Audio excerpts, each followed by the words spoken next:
le conseil municipal de ce soir à 19 heures, vous verrez, il y a un ordre du jour qui est bien complet et bien rempli. On va d'abord commencer par choisir le ou la secrétaire de séance. Donc la personne la plus jeune, Corinne. Voilà. Dommage, c'est tombé sur toi.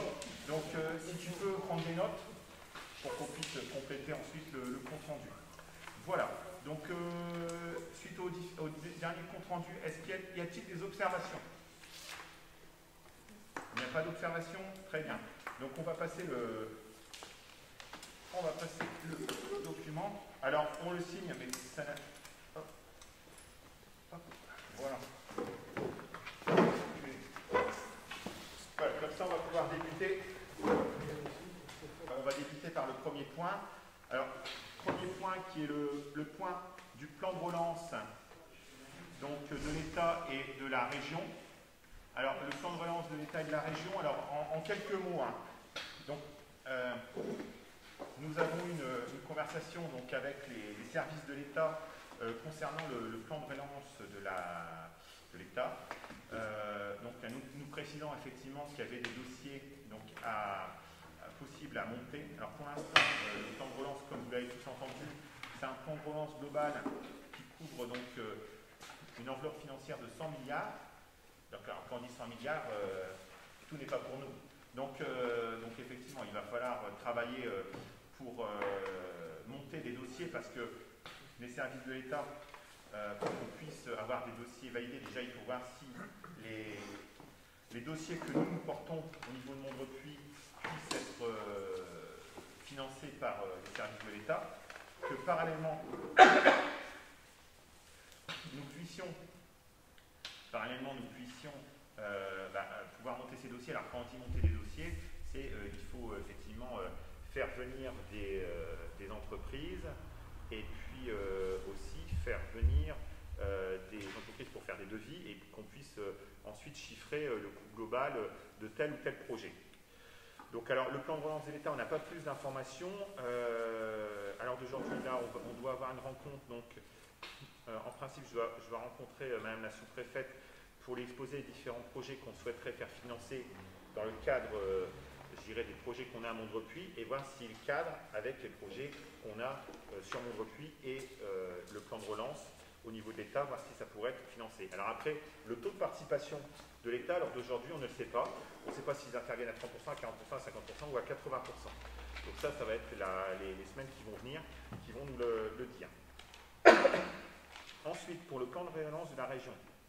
Alors, la région et le président du conseil régional ont organisé plusieurs réunions donc en Hauts-de-France. Donc j'ai assisté à l'une d'entre elles qui expliquait effectivement les modalités. Donc la région va financer pour une enveloppe globale d'1,3 milliard dans le cadre du plan de relance de la région. Alors là c'est pareil, il faut aller très vite pour pouvoir monter des dossiers.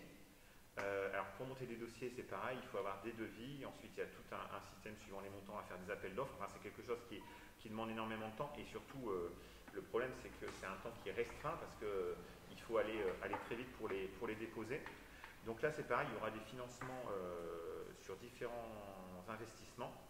Donc là le même principe que pour l'État, on va rencontrer les services de la région pour voir si les projets qu'on a actuellement peuvent rentrer dans le cadre du financement du plan de région au niveau du plan de relance.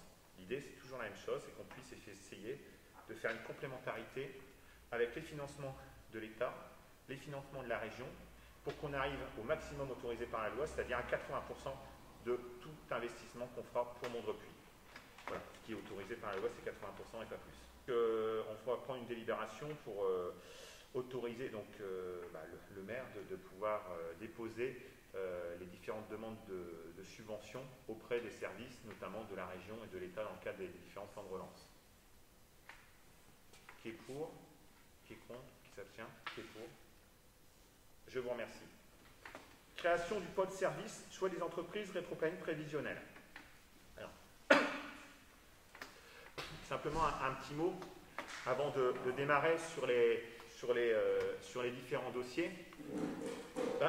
C'est que je tenais à vous remercier tous et toutes, parce qu'aujourd'hui, ça fait 4 mois, jour pour jour, que nous sommes élus donc depuis le 28 mai.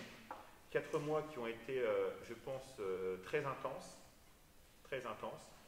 dans le cadre duquel, effectivement, vous avez tous pris beaucoup de temps sur vos vies, souvent sur vos vies personnelles. Et ça a été 4 mois où on a travaillé beaucoup pour qu'on puisse dès à présent avoir des devis à soumettre. Et en fait, ça c'est quelque chose, je tenais à vous remercier, voilà, collectivement, parce que vous avez tous fait preuve, et je n'en doutais pas, de beaucoup d'énergie. Et ça c'est aussi, je dirais, le résultat de ce soir, où on peut déjà entrevoir des projets qui commencent à débuter, et au moins on peut parler de quelque chose d'un peu plus concret. Donc merci encore à tous. Donc création du pôle service sur les entreprises rétroplanning prévisionnel.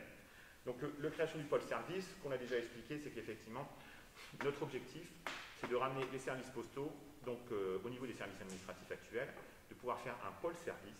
Donc dans ce cadre-là, comme on l'avait déjà expliqué, qu'on avait passé une délibération la dernière fois en conseil municipal, c'est qu'on va mettre en place, donc, enfin on va avoir un financement donc, de la Poste, hein, donc d'un maximum de 40 000 €. Donc ce à quoi effectivement on a fait passer donc, des différentes entreprises, alors différentes entreprises pour pouvoir changer la totalité des menuiseries, enfin, les menuiseries sur le rez-de-chaussée, mettre des volets sur le rez-de-chaussée, à l'intérieur également donc, du pôle de service. Ensuite, refaire l'électricité pour remettre l'électricité aux normes dans le rez-de-chaussée du pôle service, plus apporter des câbles là où il n'y en a pas pour les volets électriques. Et ensuite, remettre en peinture la totalité, donc remettre les plafonds et remettre les peintures au niveau du rez-de-chaussée total. Donc là, on a fait passer plusieurs entreprises.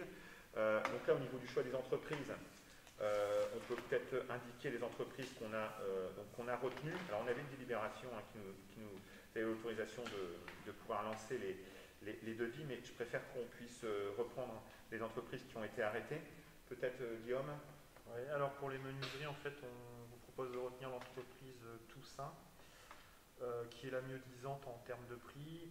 Et donc là, comme le disait Fabien, on change les menuiseries rez-de-chaussée façade avec volet, poste de volet à l'arrière pour sécuriser aussi le pôle service postal et pose d'un volet intérieur. Pour la porte d'entrée, en fait, on est sur une porte avec blocage automatique pour permettre à Cindy d'être en sécurité. Et en option, à voir si on le maintient ou pas, mais j'ai vu avec la Poste, pour l'instant on peut le prévoir et on peut le retirer après. Il n'y aura pas d'incidence financière pour la commune, c'est de voir si on part sur une porte automatique ou pas. Parce qu'aujourd'hui avec le Covid, est-ce qu'on le prend ou pas? Après il faut juste qu'on vérifie avec M. Toussaint si c'est pas trop dangereux. Hein, parce que voilà, quelqu'un... En fait c'est une porte automatique, donc on se présente devant la porte s'ouvre vers l'extérieur. Pour aller s'assurer voilà, que ce ne soit pas trop problématique pour une personne âgée. Après, c'est un système qu'on n'est pas obligé forcément de prendre. Donc, on est sur un montant total de 15 214,18 € hors taxe, puisqu'on récupère la TVA. Donc, les prix sont hors taxe. Peinture intérieure, donc peinture des murs, des portes, plus remplacement des dalles de faux plafond. On est avec l'entreprise NPV Leclerc, pour un montant de 8 287,79 € hors taxe. Donc là, c'est uniquement au rez-de-chaussée, hein, on n'intervient pas à l'étage puisque l'agence postale, c'est le rez-de-chaussée. Et puis l'électricité, on a retenu l'entreprise Didier Dupont de la Bouteille, qui a déjà l'habitude d'intervenir sur la commune. Donc là, on est sur un montant total de 9 238 € hors taxe. Donc là, on remplace les éclairages, on met de l'éclairage LED. Bien entendu, alimentation des volets roulants. On change les prises, enfin les interrupteurs, les prises de courant. On met de l'éclairage sur l'extérieur, en façade, donc sachant qu'on ne va pas abuser par rapport à la pollution liée à l'éclairage. Mais l'idée c'est de mettre en valeur la façade. On modifie le tableau électrique, on met des prises RJ45 parce qu'aujourd'hui c'est vrai que il faut qu'on se dote quand même d'une installation informatique moderne, parce que c'est pas... il faut éviter que les fils se baladent, et l'installation d'une baie de brassage qui sera installée. Donc le montant total, 32 739,97 € hors taxe, donc on est largement en dessous du budget que la Poste pouvait nous allouer. Et donc là, on a un financement de 80% sur cette dépense-là. Donc du maximum autorisé par la loi. Très bien, merci Guillaume. Donc le rétro-planning, en principe, à compter de début novembre, donc les menuisiers vont intervenir pour tout ce qui est menuiserie. Parallèlement, l'électricien va pouvoir intervenir. Donc là, à ce moment-là, les services donc de la mairie seront encore ouverts au public. Ensuite, dans la deuxième phase, qui sera plutôt la deuxième quinzaine de novembre, on va passer donc à la peinture et donc au plafond et aux peintures. Donc là, dans ce cadre-là, effectivement, la mairie ne sera pas ouverte parce qu'on ne peut pas accueillir le public dans des conditions comme ça, parce qu'il y aura des peintres partout. Enfin voilà, et on aura tout bougé parce qu'il aura fallu bouger la totalité des bureaux et meubles pour pouvoir tourner autour. Par contre, ce qu'on va organiser, c'est des ouvertures et des plages un peu plus réduites, mais des plages au service de la poste, pour que les personnes qui ont des demandes particulières puissent quand même venir à la mairie. Et ensuite, on les travaillera, mais en back-office, pendant la période des 3 semaines où ils seront là pour faire toute la peinture, etc. Ça sera des plages horaires qui vont être établies. Alors, ce ne sera pas sur la durée de la semaine, mais ce sera des plages horaires où les habitants pourront venir s'ils ont des demandes particulières. Après, le téléphone fonctionnera toujours, ils pourront aussi appeler, et on traitera donc l'ensemble des demandes par rapport aux demandes qui ont été faites en back-office. Voilà, donc c'est parti, ça roule pour ce dossier-là. L'idéal, effectivement, dans un monde parfait, c'est qu'on puisse, pour début de l'année 2021, commencer, sur un rythme, classique, avec le pôle de service. Alors peut-être, je rajoute une petite chose au niveau du pôle de service. Il y a France Service qui va être déployé au niveau de la communauté de communes. Donc ce qui fait que à l'avenir, dans le cadre de notre pôle service, on va pouvoir avoir différents intervenants qui viendront directement à Mondrepuis, donc avec des permanences, hein, que ce soit les assistantes sociales, que ce soit la MDPH, que ce soit la CAF ou d'autres acteurs, hein, parce qu'on va être reconnu aussi France Service. Donc ce qui va apporter un plus à notre pôle service. Donc ça sera sur l'année 2021, une fois l'inauguration faite début 2021. Au commerce alimentaire, alors commerce alimentaire, pour rappel, au dernier conseil municipal, nous avions validé le choix de l'architecte, notamment le choix de l'architecte pour la première phase, c'est-à-dire uniquement la phase de réalisation des esquisses du projet de commerce alimentaire avec le coût global du projet. Alors coût global, forcément, comme je reviens sur les aspects de financement au niveau de la région et de l'État, il nous faut à un moment donné avoir le coût global du projet, ne serait-ce que pour pouvoir déposer les subventions. Voilà. Sinon, si on n'a pas le coût global, on ne peut pas déposer les subventions. Donc là, on a déposé parallèlement, par contre, une première demande de subvention, parce qu'on pouvait le faire là, par rapport au PETR. Donc voilà, c'est officiel. On a déposé, donc courant de l'été, une demande de subvention au niveau du PETR dans le cadre du fonds FEADER pour acter le fait de notre demande de financement de la création du commerce alimentaire. Cette demande donc, a été reçue, donc là elle sera en cours de traitement, mais dès à présent c'est un dossier qui a été déposé, qui a été pris acte à compter du 24 août 2020. Donc ce qui a pu nous permettre d'enclencher la signature de devis pour l'architecte. Donc là, l'architecte, on lui a dit d'aller encore plus vite que vite. Et donc là, elle a déjà bien avancé. Alors, pourquoi plus vite que vite? Parce que comme le plan de relance est là, donc on est arrivé que le 28 mai, mais on était déjà bien avancé, mais il faut aller encore plus vite pour dire d'avoir les devis, les montants, et puis pour pouvoir aller les proposer aux financeurs. Donc là, les esquisses sont en cours. On aura l'occasion de vous les remontrer, je pense, on verra très prochainement, de lors d'une commission. Et donc les esquisses, et puis là, on est en train d'évaluer aussi, on va regarder pour pouvoir évaluer le coût aussi global du projet. Voilà. À voir, alors sachant que c'est encore nébuleux, mais à voir si on peut avoir une fenêtre de tir avec le plan de relance national. Donc c'est pour ça que il faut mettre les bouchées doubles pour essayer de déposer quelque chose. Donc il y a le plan de relance national et il y a de toute façon aussi le plan de relance au niveau de la région. où on a de toute façon une obligation d'avoir l'ensemble des devis pour pouvoir faire une demande, parce que là, au niveau de la région, de toute façon, ils sont prêts à financer, enfin, une fois qu'on a déposé le dossier, jusqu'à 50% du projet. Donc après, notre objectif, c'est effectivement de pouvoir financer un peu plus et d'aller chercher le dernier tiers au niveau des services de l'État. Projet d'extension des services techniques. Alors, projet d'extension des services techniques. Alors, il y a plusieurs raisons. C'est qu'effectivement, je dirais dans le diagnostic, quand nous sommes arrivés, on s'est aperçu qu'effectivement, il y avait déjà eu par le passé des réflexions de pouvoir agrandir les services techniques pour pouvoir regrouper l'ensemble du matériel. Alors, d'une part, regrouper l'ensemble du matériel des agents techniques au même endroit. D'autre part, sécuriser la cour qui donne accès aux services techniques, sécuriser, plus aussi protéger d'éventuels vols les services techniques.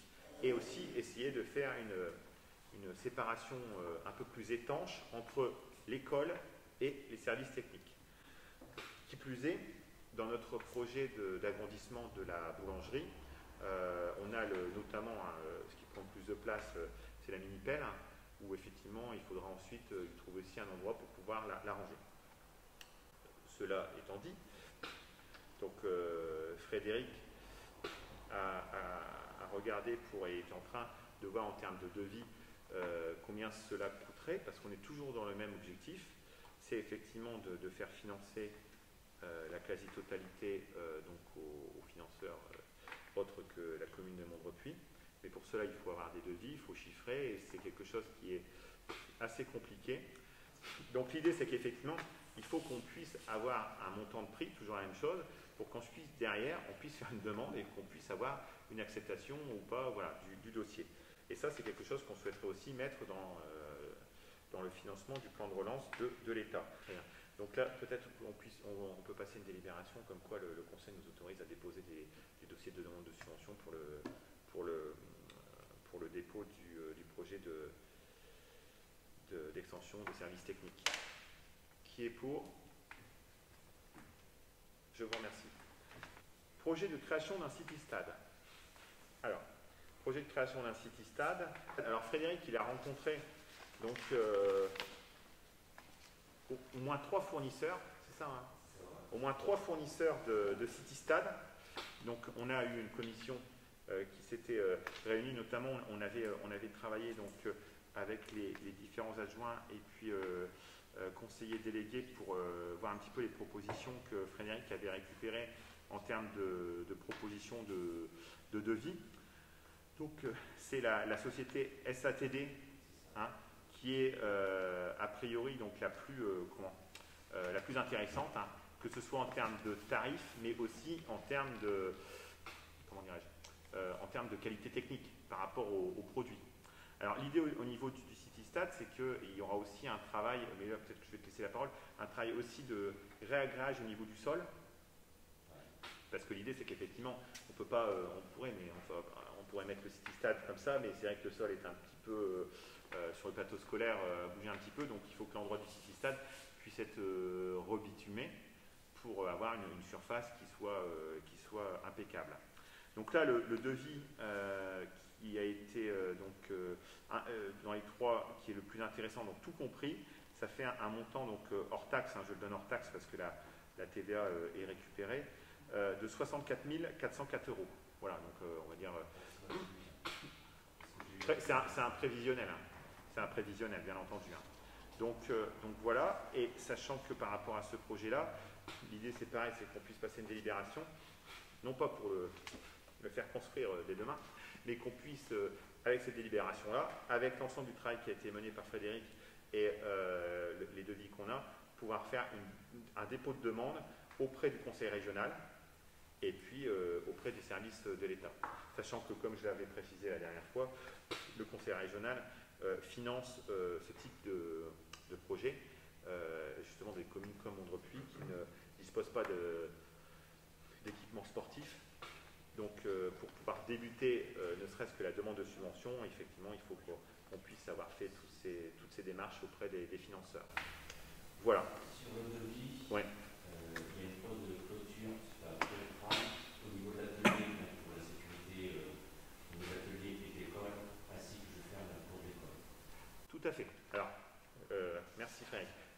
niveau du city-stade, l'idée c'est que le city-stade soit un complexe qui soit utilisé donc, à 100% par les scolaires, et que, alors donc l'endroit du plateau scolaire est effectivement judicieux à ce niveau-là. Par contre, au niveau de la période non scolaire, il faut que le plateau soit fermé et qu'on puisse y accéder, et on y accédera par la rue du colonel Beltrame. Et donc par rapport à ça, donc, il y aura une grille de fermeture. On en profite effectivement, dans le cadre du réaménagement du plateau scolaire, de pouvoir refaire une clôture sur la rue du colonel Beltrame, qui à l'heure d'aujourd'hui écrasée, ouverte, voilà, qui n'est pas tout en sécurité, avec une ouverture et une fermeture, pour que ça soit en sécurité aussi de l'autre côté, du côté de services techniques. Vous voyez? Donc en fait, c'est vraiment un tout entre l'aménagement des services techniques, l'école actuelle, où c'est vrai que voilà, c'est comme on le connaît, avec des ouvertures qui peuvent parfois être un peu, poser un petit peu de soucis. Là, le fait est qu'on va bien refermer et pour que ça soit sécurisé. Donc ça, c'est compris également dans le devis qu'on vient d'indiquer.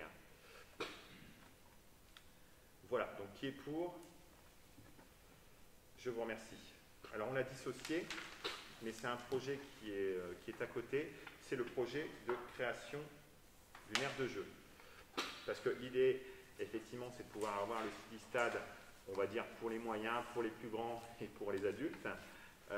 Mais à côté de ça, c'est de pouvoir effectivement, sur la bande, on va dire, la bande gazonnée du côté de la rue du colonel Beltrame, qu'on puisse avoir une aire de jeu qui puisse effectivement permettre aux familles, si vous avez des plus ou moins grands, ou même si vous avez que des petits, de pouvoir venir avec et de pouvoir effectivement leur offrir un moment et un endroit récréatif pour eux. Donc ça c'est pareil, c'est le même principe que pour le City Stade. Donc Frédéric a regardé pour avoir plusieurs entreprises pour pouvoir proposer des devis pour qu'on puisse ensuite déposer et faire les demandes de subventions.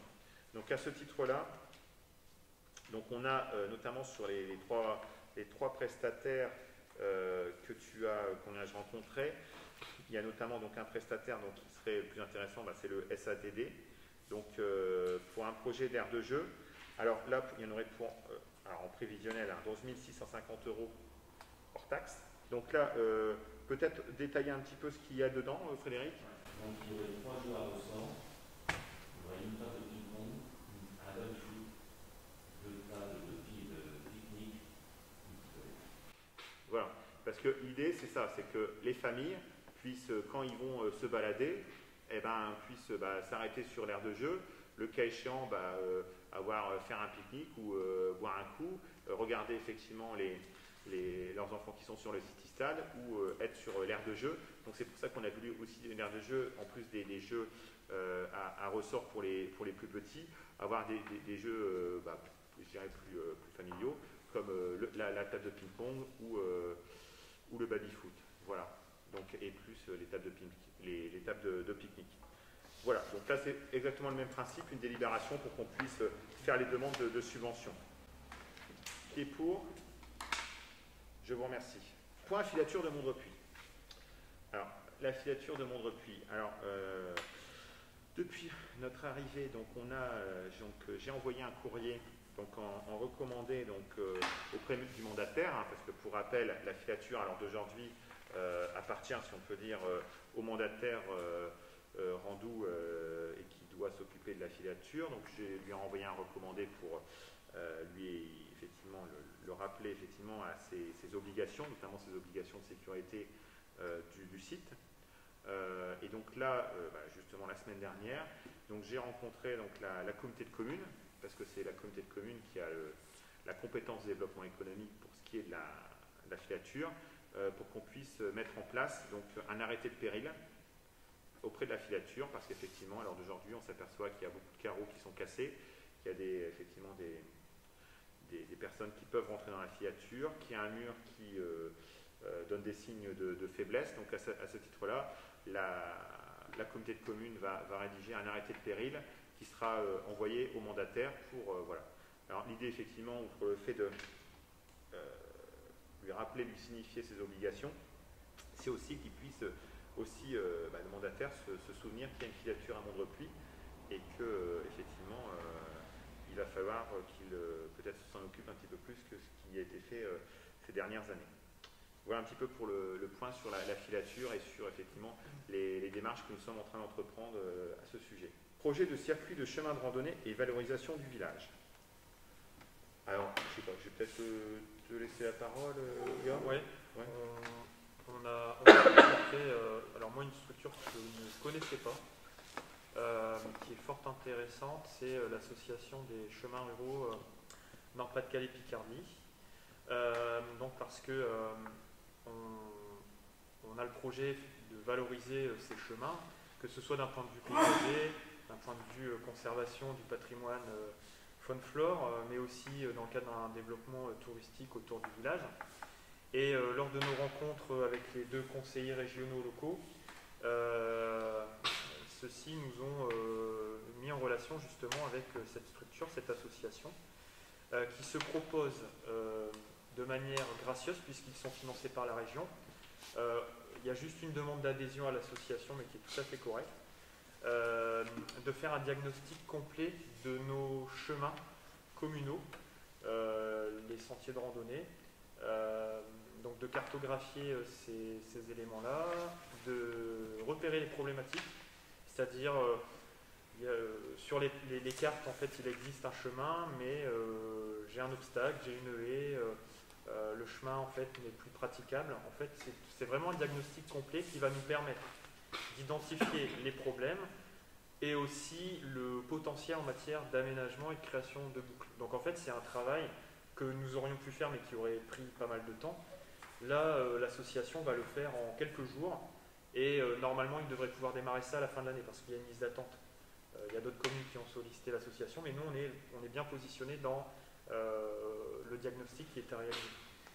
Donc ça, c'est très intéressant. Je pense qu'il faudrait, à partir de ce moment-là, qu'on puisse se revoir là dans une commission, parce que là, on pourra vraiment parler de concret, on aura vraiment sous les yeux un document fiable, de manière à pouvoir savoir ce que l'on fait, et derrière aussi proposer les chemins et les boucles que l'on souhaite aménager, parce qu'on le disait, il y a peut-être des manques entre 2 sentiers. Donc à voir si l'agriculteur pourrait nous autoriser à traverser le chemin. Enfin, il y a tout un aspect aussi juridique et administratif à voir avec. Et ils sont là pour nous accompagner. Franchement, c'est une structure au top. Ouais, c'est une structure assez formidable, hein, qui rentre tout à fait dans l'objectif que l'on a. Qui plus est, en plus, ils peuvent aussi apporter un regard sur la valorisation des points d'intérêt qui sont à valoriser sur le circuit des chemins de randonnée. Donc ça rentre effectivement tout à fait dans ce qu'on désire faire. Donc sur le principe, d'après ce que j'ai cru comprendre, on dira que c'est sur le premier trimestre 2021 où ils vont rendre leur copie.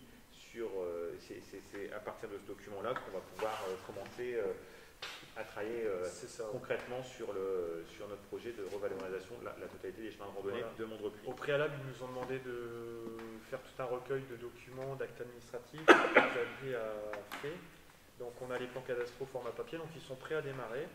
Et je disais, on le verra dans le point à la fin, mais l'adhésion à l'association, c'est annuel, c'est 50 €. Donc voilà, je pense que pour ce prix-là, il gère le recensement des chemins, d'après ce que j'ai compris. Les cartographies. De la cartographie, donc les plans cadastraux, nouveaux et anciens, ils font les rapprochements. Et ils nous aident à valoriser nos chemins et en plus, ils nous aident à monter les dossiers de subvention. Oui, c'est ça, oui, effectivement, tu as raison de le rappeler. C'est un travail qui est assez lourd et pour 50 €, on aurait tort de s'en priver. Alors effectivement, c'est la région justement qui les a identifiés et qui les finance pour accompagner les communes à faire tout ce travail-là. Donc ça, c'est la première démarche. Et ensuite, la seconde, c'est toujours la même état d'esprit. On va aller chercher des subventions et notamment, il y a des lignes qui sont ouvertes au conseil régional justement pour aider à valoriser une source, à valoriser différents points d'intérêt, et l'association aide aussi au montage de projets pour la demande de subventions. Dans l'idée, c'est aussi valoriser le patrimoine, que ce soit naturel ou le petit patrimoine. Parce qu'il y a des chemins qui ont été absorbés par le fermier. Bah, a Il y en a priori, qu'on ne pourra peut-être pas récupérer, attention. Ouais. On ne va pas faire de miracle. Il y en a certains, je sais qu'ils sont absorbés Ouais. depuis. alors c'est vrai qu'avant eux, en fait, volontairement, on leur a pas donné On leur a pas dit tel on les a pas aiguillés Ah oui. pour qu'ils se fassent leur propre opinion, sachant que ils ont vraiment l'habitude a priori de faire ce travail-là. C'est vraiment. Mais ouais, moi, il y a un chemin qui existe encore, enfin qui est encore public. C'est une voie publique et il est absorbé par les fermiers. Donc normalement, ce type de problématique, on va l'avoir sur une carte. Et ils s'occupent de tout ce qui est juridique avec ces problèmes. Donc en fait, leur travail, c'est justement, eux, ils se rebasent sur les matrices cadastrales, ce qui a été, ce qui existe au niveau du cadastre. Justement, c'est vraiment leur travail. Hein. Et puis donc ils vont nous conseiller. L'idée, c'est aussi qu'on puisse instaurer un dialogue avec justement les propriétaires, si on a ce genre de problématique, pour qu'on puisse récupérer, si on le peut, le bien de la commune, quoi. C'est ça. Donc alors là, la route rue Marius Allium, donc quand nous sommes arrivés, effectivement, nous avons pris le dossier en main. Donc on avait conscience des difficultés sur la route Marius Allium, où effectivement le bitume fond dès qu'il y a un petit peu de chaleur. Ça a été fait à l'automne 2017. Donc nous on a pris attache, alors notamment d'une part de l'assureur, pour voir s'il était encore possible de faire quelque chose. Donc l'assureur ne m'a rien promis, parce qu'à l'époque il aurait fallu effectivement qu'il y ait des courriers, des choses comme ça, une fois que la réception des travaux avait été faite. Donc il n'y avait pas forcément de traces écrites. Donc nous, ce qu'on a fait, c'est qu'effectivement on a fait une demande auprès de l'assurance, et on a fait faire aussi un devis par une autre entreprise pour pouvoir remédier le dommage si c'était pris en charge. Je dis bien si c'est pris en charge par l'assurance. Voilà. Non, il s'avère qu'effectivement, donc là au mois d'octobre, donc mi-octobre, il y a une expertise qui va se dérouler. Donc notre assureur va venir pour constater effectivement l'état de la route, comment elle a été faite, etc. Voilà. Donc alors, ce que je peux dire, c'est qu'effectivement, on a pris le dossier en main dès qu'on est arrivé. Donc Frédéric a fait notamment un devis. Donc a priori, il y en a pour 90 000 euros pour refaire la route. Il faudra tout gratter de ce qui a été mis et puis le refaire d'une façon différente pour que ça ne produise plus les mêmes effets. Voilà. Donc, par contre, c'est important de préciser que, en fait, d'un point de vue juridique, logiquement, on réceptionne les travaux. Pour une route, on a 1 an, en fait, pour se manifester s'il y a un problème. Je pense que ce soit les riverains ou la commune, tu corriges si j'ai une bêtise, mais dans l'année, l'entreprise qui a fait les travaux, la commune s'est manifestée. Donc le problème a été constaté avant les 1 an suivant la réception. Donc le problème a réellement été constaté. La problématique au niveau de la commune, c'est qu'a priori, il n'y a pas de courrier. Mais que ce soit les riverains, et je suis sûr que les riverains, moi je me souviens, se sont manifestés avant les 1 an. La commune l'a fait. Le problème, il existait déjà. Donc c'est important de le souligner parce que voilà, quoi, le problème, il n'est pas apparu au bout de 2 ans, 3 ans. Il est apparu dans les premiers mois du printemps, à 20 degrés. ouais. Donc là l'idée, c'est effectivement que là, nous, voilà, on reprend le dossier en main. On a fait le nécessaire auprès de l'assurance. On a fait le nécessaire pour voir un autre devis pour voir combien ça coûtait. Et donc là, on va avoir une expertise mi-octobre de l'assureur. Et après, voilà, on est aussi soumis au verdict de l'expert qui va venir, de l'assurance, pour voir d'une part si l'expert est d'accord avec ces conclusions-là, et puis aussi voir si l'assurance prend en charge ou pas. Voilà. Donc là, je ne peux pas vous en dire plus. La seule chose que je peux vous dire, c'est qu'on a pris le dossier en main. Mais après, sur les suites qui vont être données, ça sera l'expertise qui le dira. Voilà. Si l'assurance ne prend pas en charge, que se passe-t-il? Là, il faudra qu'on voit ce qu'on peut faire. Alors, on va faire par étapes, parce que là, on est au démarrage, on était sur un coût, quand la route a été faite, on était sur un coût de mémoire entre 50 et 60 000 euros.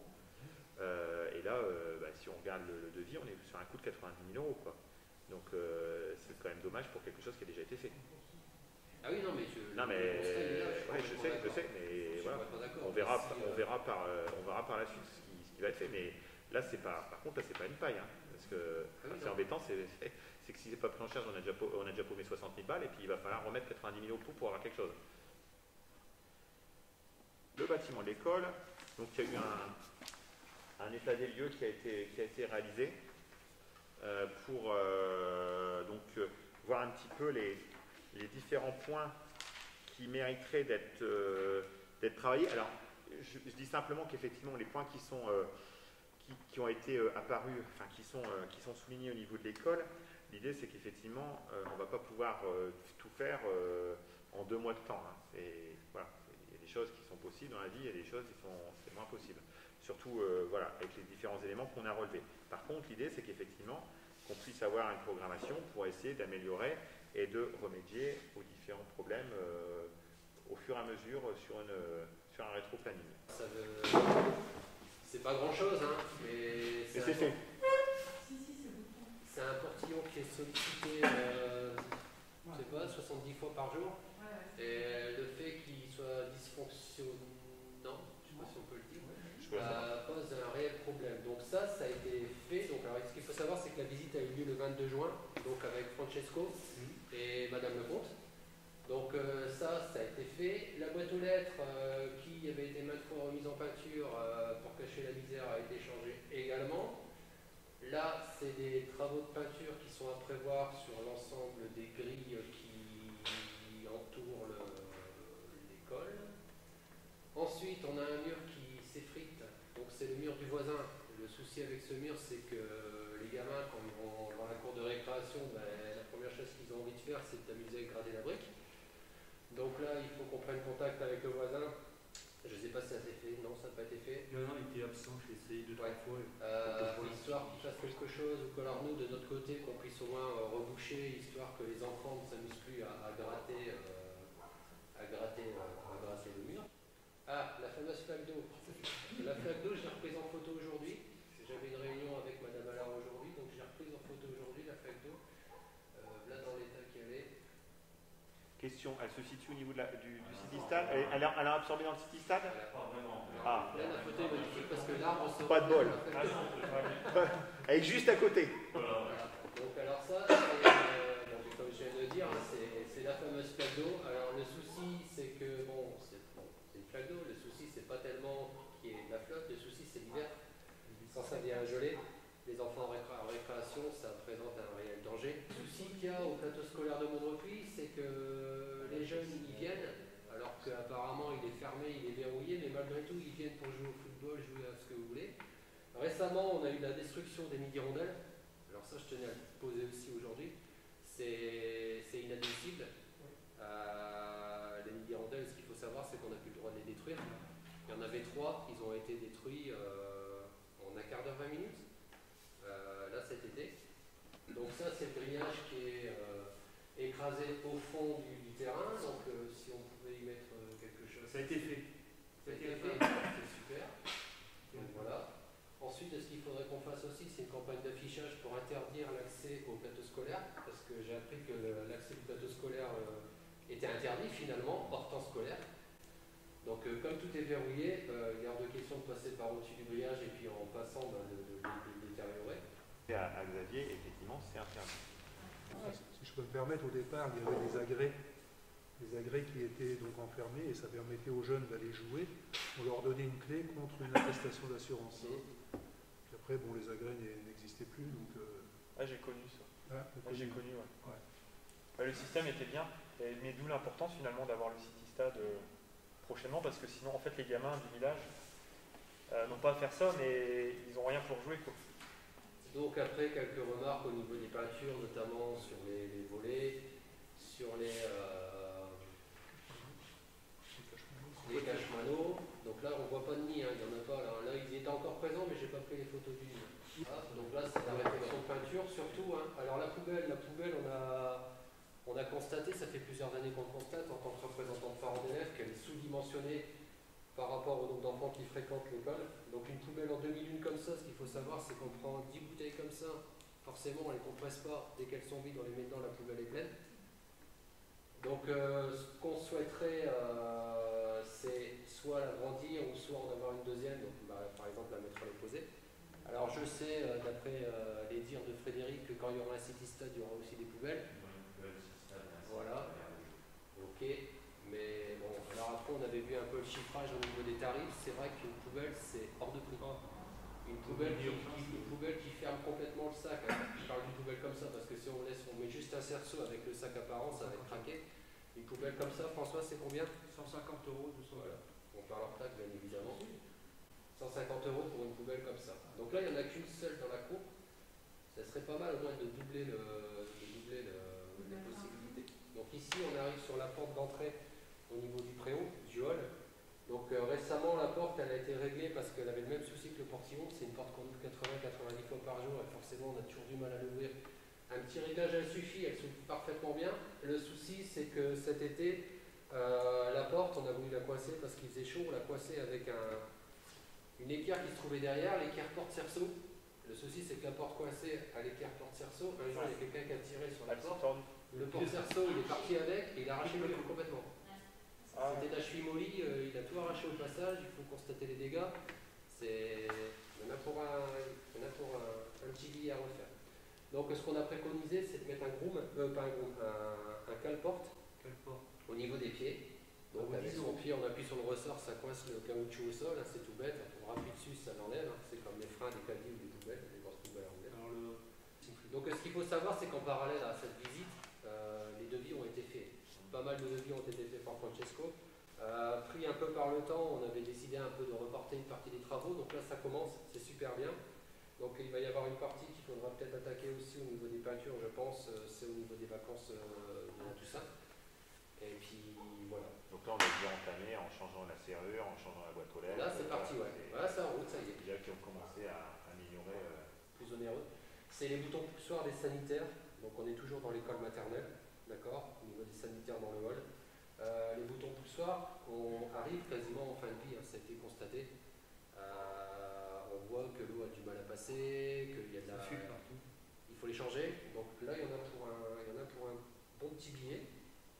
Donc là, une petite parenthèse, comme la proposition de mettre un chauffe-eau pour l'eau chaude, parce que l'eau chaude est trop loin, donc on va voir si en même temps, fin de vie, pour avoir j'ai fait demander un devis à Monsieur Monté, ouais, pour effectivement avoir un chauffe-eau qui relie les deux lavabos de chaque côté entre la casse de Séverine et l'ex-casse de Demric. Donc voir s'il fait un devis, on avait parlé pour pouvoir combiner à pédale. J'ai vu avec Xavier pour qu'on... Le souci qu'on a, qu'il n'y ait pas d'eau chaude qui arrive à cet endroit-là, c'est que les femmes de ménage, quand elles nettoient ces salles-là, elles sont obligées d'aller chercher l'eau chaude à l'opposé. Donc elles trimballent des seaux d'eau chaude pour aller nettoyer. Donc on fait ça une fois, deux fois, mais quand on fait ça tout au long de l'année, au bout d'un moment, c'est un peu casse-pattes.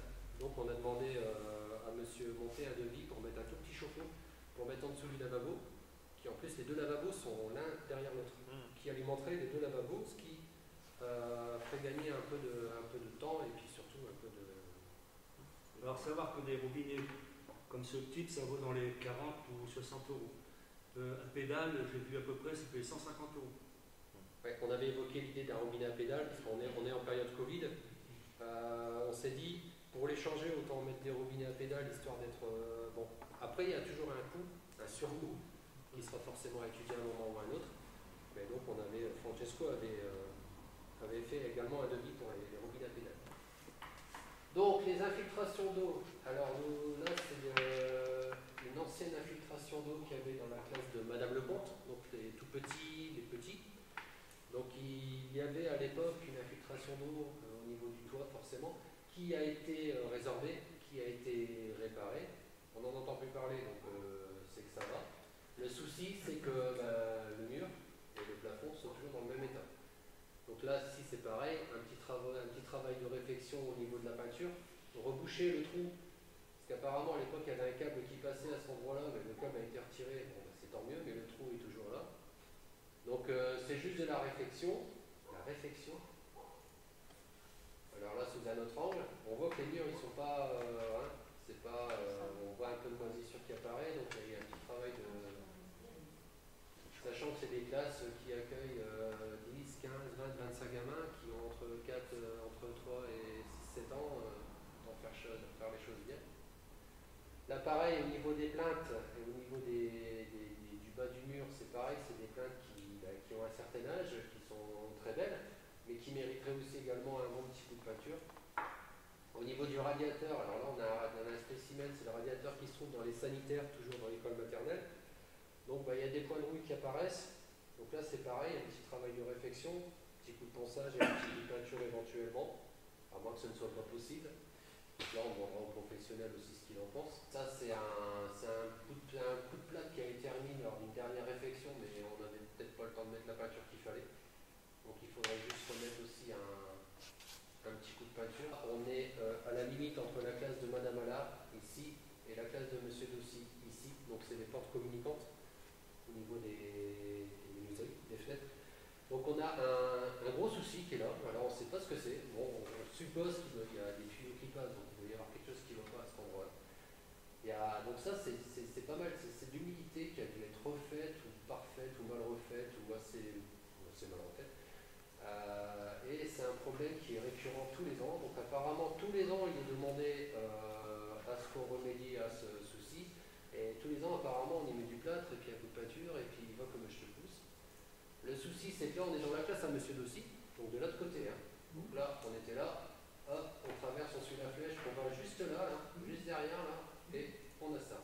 Alors ça c'est pareil, ça descend, et puis là, on gratte, et puis là, si on gratte trop, on arrive dans la cour. Non, je blague, mais j'exagère un peu. Mais alors là, c'est encore un gros souci qu'on a au niveau de l'humidité à cet endroit-là. Donc là, pour moi, il y aurait un gros travail à reprendre. Oui, pardon. À gauche, c'est pas la oui, à gauche, c'est le et radiateur. au-dessus du radiateur, il y a une fenêtre. Ouais, là. Il y a une façon de nouvelle fenêtre. Ça a été refait. C'est refait.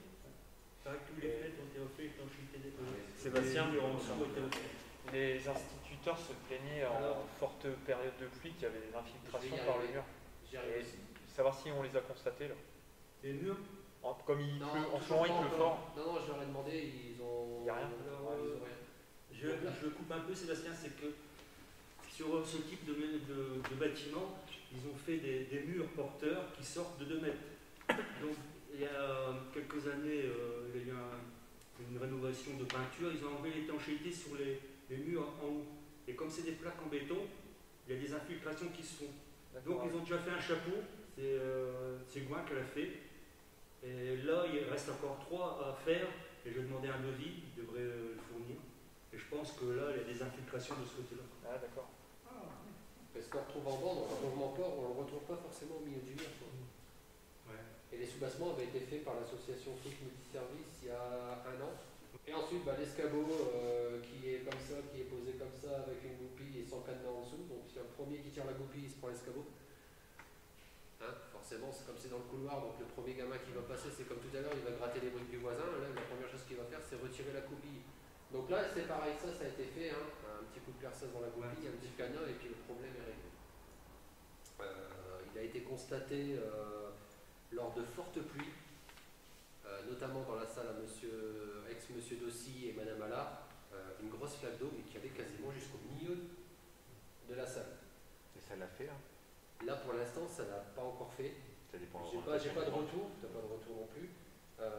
Donc je peux pas supputer tel ou tel problème au niveau de la menuiserie, au niveau du mur. Les soubassements ont été refaits. Depuis que les soubassements ont été refaits, ça l'a refait à nouveau, donc ça ne vient pas des soubassements. Donc moi je leur ai dit quand ça arrive, Faut prévenir. Comme ça, on constate, on essaie de voir d'où ça vient. on essaye de voir d'où ça vient, parce que là, en Douai-le-Tourcoing, comme ça, le 22 juin, il faisait 30 degrés, en plus on ne pouvait pas savoir. Ils disent que c'est au milieu de la pièce. Ça arrive jusqu'au milieu de la pièce, donc ça vient forcément de l'extérieur. Moi je pense que ça vient au milieu des menuiseries quelque part, il y a un endroit. Et dernière chose, on nous a demandé aussi de remettre à blanc, donc là c'est dans le cadre d'un projet pédagogique, de remettre à blanc la super fresque de Marie-Chantal. Petite blague à part. Donc là c'est pareil, ça a été, on a pris acte de notre demande apparemment au moment des vacances de la Toussaint. On devrait reboucher les quelques trous qu'il y a et remettre tout ça à blanc. Et aussi, on aimerait bien aussi mettre en place un plan pluriannuel au niveau des peintures, mais dans toutes les classes. Bon, j'ai une bêtise, une classe par an, ou une classe tous les 2 ans, ou refaire un truc complet histoire qu'on reparte à neuf parce que les peintures, je ne sais pas de quand elles datent. Et je pense qu'un petit coup de jeune, ça serait pas mal. Bah merci. Alors comme ça permet de voir l'état des lieux, on va dire, qui a été fait. On voit qu'il y a pas mal de choses. Après, c'est des plus ou moins grosses choses. Après, des plus ou moins des problèmes qu'il faut non seulement résoudre, mais comprendre comment ils sont survenus pour pouvoir avoir le bon diagnostic et pour faire la bonne réparation. Toujours est-il que ce qui est important à souligner, c'est que ça a été fait, comme tu le disais, fin juin, et que là, dès l'été, on a commencé à remédier au fur et à mesure. Comme on voit qu'il y a quand même beaucoup d'aspects à remédier, on ne peut pas tout remédier tout de suite, mais on a déjà débuté à remédier des soucis. Voilà. Et nous vous remercions. Et voilà. Et donc on va continuer, mais par contre, effectivement, il faudra un certain laps de temps, d'une part, pour pouvoir tout remédier, et puis d'autre part, pour comprendre aussi, notamment ces histoires d'infiltration, de où ça vient, pour avoir la bonne réparation qui convient bien. Voilà. Et pour que ce soit agréable aussi bien pour les enfants que pour les enseignants, d'être dans un cadre qui ne soit pas un cadre humide ni un peu vétuste. Et puis pour leur sécurité aussi, surtout. Point photocopieur informatique et maintenance. Donc, alors comme nous sommes engagés, donc j'ai commencé à regarder des aspects de ce qu'on appelle de contrôle de gestion, notamment par rapport à des fournisseurs, et puis voilà un petit peu différents aspects. Donc là, plus particulièrement sur l'aspect informatique, maintenance informatique et photocopieur. Donc à ce titre-là, donc il y avait eu un devis qui avait été fait, notamment pour le changement d'un poste informatique, qui est le poste d'informatique qui est situé dans le bureau du maire, avec l'achat d'un poste informatique, et puis aussi avec mettre des rames sur des postes qui sont actuellement utilisés par Xavier et puis par Nathalie. Ce à quoi effectivement j'ai fait passer un autre prestataire, donc sur voir un petit peu ce qu'il me proposait en termes de fonctionnement. Et donc là, l'autre prestataire, avec l'autre prestataire, on partirait sur du leasing, donc au niveau des postes informatiques. Alors, il faut savoir qu'à l'heure d'aujourd'hui, dans toutes les sociétés, on part sur du leasing au niveau de l'informatique et on ne fait plus d'achat d'ordinateurs. On ne fait plus d'achat d'ordinateurs pour différentes raisons. D'une part par rapport au coût d'investissement, et parce que l'ordinateur, au bout de 3 ans, il est obsolète, et vous pouvez mettre en rencard parce qu'il est plus bon. Et puis aussi, parce que vous avez aussi la maintenance qui est intégrée dedans. Alors, il faut savoir que aussi, alors aujourd'hui, ils sont sur Windows 7 et XP Pro. C'est-à-dire que Windows 7 et XP Pro, alors d'aujourd'hui, il n'y a plus aucun pilote dessus. Ils sont bien développés. Microsoft, comme c'est un Windows 7 et un XP Pro, les pilotes, ça n'existe plus. Donc tu ne peux pas faire de maintenance sur quelque chose qui n'a pas de pilote. Et ouais, ça n'existe pas. En fait, et en plus, tu n'as même pas de lien entre eux. Et d'ailleurs, c'est pour ça qu'il peut y avoir aussi des problèmes à l'école, parce qu'ils ont aussi des PC, c'est un peu compliqué. Et donc là, au niveau des PC à l'école, le truc c'est que les pilotes, comme ils sont plus existants, ils ne peuvent pas non plus se brancher sur la photocopieuse, vu qu'il n'y a aucun paramétrage. Voilà. Alors il faut savoir que par rapport à ça, donc on a un contrat de maintenance qui est là pour la hotline ou donner un assistant au niveau des PC. Donc il y en a pour un TTC de 1800 € par an. Donc le contrat est reparti à pas compter du 1er juillet de cette année. Il y avait 3 mois pour le dédire, mais 3 mois avant, préavis, etc. Donc voilà. Donc le fait est qu'il est parti.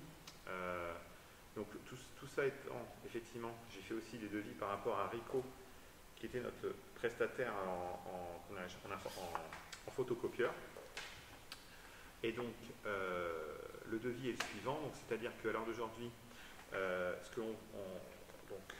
qu'on aurait, c'est donc des Toshiba,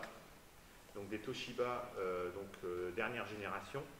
Alors des Toshiba qui sont en termes de, alors déjà ce seraient les mêmes, hein, qu'on soit à l'école, qu'on soit à la mairie, etc. C'est les mêmes Toshiba. En termes de puissance et de capacité, ils sont au-dessus des Ricoh actuels. Et surtout en termes de coût annuel et puis en coût de copie, parce que des fois il faut regarder le coût annuel et puis après il faut voir des fois le coût de copie, parce que des fois vous avez un coût annuel qui est moins cher, mais vous avez un coût copie qui vous sert. Les deux sont bien moins chers, donc les prix ont été tirés au plus bas. Donc dans ce cas-là, il nous reprendrait, comme on était parti sur un contrat de 5 ans, ça fait 2 ans qu'on est parti, le concessionnaire Toshiba, il reprend donc le leasing de 3 ans qui dure avec Ricoh. Donc c'est-à-dire qu'il y en a pour 14 000 €, ils font un chèque de 14 000 €, nous on n'a rien à payer, et ensuite on récupère les Toshiba. Et au niveau des ordinateurs, donc là on va avoir effectivement, l'idée c'est d'avoir un leasing, donc c'est-à-dire un leasing donc, avec au niveau des ordinateurs qui sont sans commune mesure avec les devis qu'on avait en termes d'ordinateurs fixes, c'est vraiment sans commune mesure en termes de capacité. Donc c'est le best du best. Un ordinateur portable donc sur le bureau pour avoir le cadastre, etc. Et ensuite 2 ordinateurs pour le bureau de Xavier et puis pour le bureau de Nathalie. Donc tout ça avec la maintenance. Donc là c'est pareil, ils se sont engagés aussi donc à nous rembourser, à nous faire un chèque, donc faire un chèque de 1 800 € pour rembourser les 1 800 € de HV informatique. C'est-à-dire qu'on a passé au niveau du compte administratif 1 800 € qu'on a payé. Donc ils sont passés en dépenses sur le compte administratif, en fonctionnement.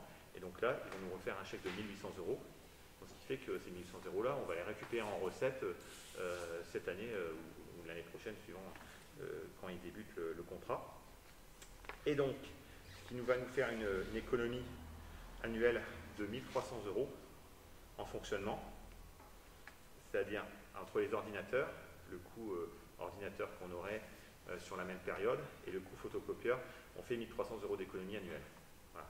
Donc vous comptez sur 6 ans, eh ben, ça fait déjà 8 000 € fait d'économie, mais déjà rien que sur une année, ça fait 1 300 € d'économie faite pour du matériel plus performant. Et donc aussi, donc, je dirais, on a réussi aussi à avoir donc, un vidéoprojecteur d'une valeur de 500 € offert pour la mairie, en plus de tout ce que je viens de vous annoncer. Voilà. Voilà, donc là c'était en termes de fonctionnement, il n'y avait pas forcément besoin de le passer en conseil, mais je souhaitais le faire voilà, pour acter la chose. Qui est pour? Je vous remercie.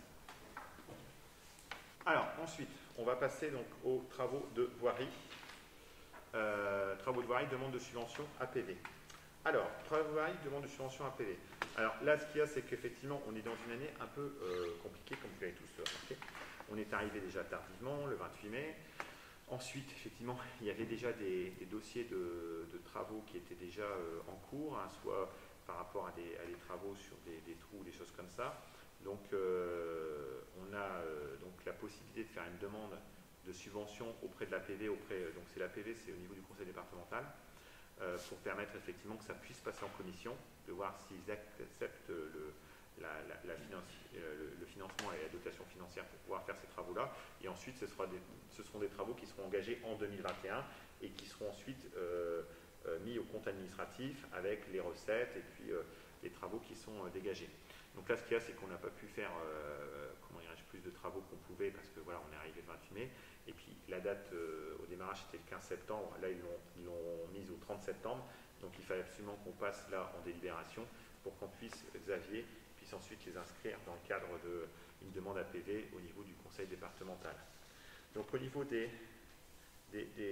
travaux, donc les travaux qu'on va essayer de faire passer donc, au niveau de l'APV pour cette année, du fait de notre arrivée tardive et puis aussi au niveau des délais de la demande de l'APV, ça va être notamment la réfection donc, des trottoirs qui sont sur l'avenue de Verdun, où vous l'avez peut-être remarqué, enfin les passages cloutés, plus exactement. Les passages cloutés où là on est en train d'enlever pierre après, c'est pierre granit, hein, c'est ça, hein, pierre après pierre, je sais pas, parce que chaque personne qui passe dessus, on lève une pierre, elle met sur le côté. Hein. Donc là c'est quand même aussi un risque dangereux parce que vous pouvez avoir qui que ce soit qui puisse passer sur le passage clouté et puis trébucher, et puis voilà. Donc là ça devient vraiment problématique. Ensuite, on avait aussi un souci donc, avec la dalle du 5 avenue de Verdun, Donc là où effectivement il y avait des... bon, là, le souci c'est que cette dalle n'a pas été réincorporée lorsque la totalité du... comment dirais-je, des travaux il y a près de 15 ans qui ont été refaits au niveau de la voirie, ça n'a pas été incorporé. Donc ce qui fait que cette dalle-là, bah, elle s'effrite, elle se fissure à certains endroits et elle apporte des inondations aux riverains. Donc ça c'est un problème qui avait été souligné notamment par rapport, à l'ancienne municipalité. Donc là c'est pareil, on a fait faire un devis pour rectifier ce souci. Et puis ensuite on a aussi, donc là c'est un plus gros chantier, peut-être que je te laisse la parole Frédéric, c'est par rapport aux mers de l'eau. Donc ça aussi c'était un chantier qui était déjà, enfin c'est une problématique qui existait avant qu'on arrive, hein, comme les précédentes.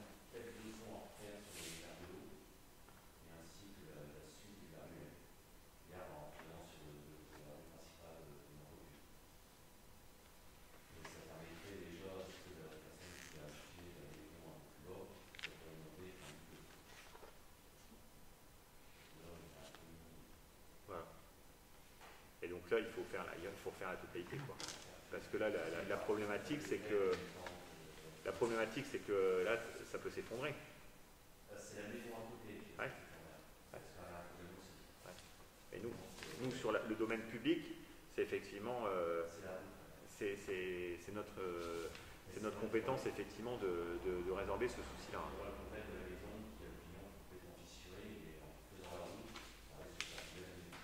Ah mais ça c'est... Enfin, pour passer un huissier, ouais, pour dire qu'effectivement la maison est déjà dans cet état-là. Donc voilà. Voilà. Et ça c'est un souci.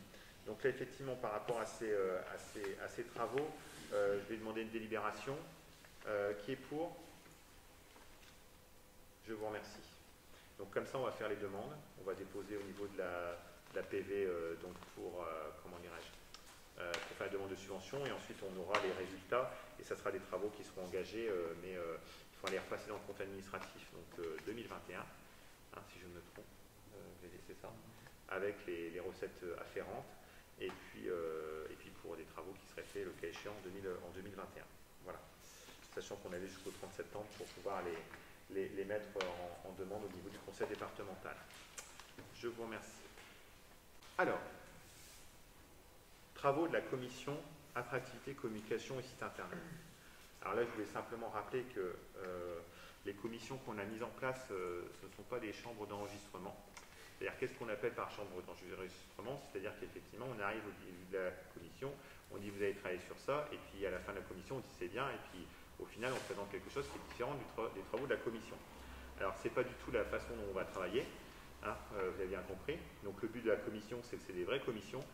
Ces vraies commissions qui ont le pouvoir d'une commission, c'est-à-dire de travailler et puis ensuite de faire une proposition et autant que faire se peut que le fruit du travail collectif hein, est validé au bout de la commission. Voilà.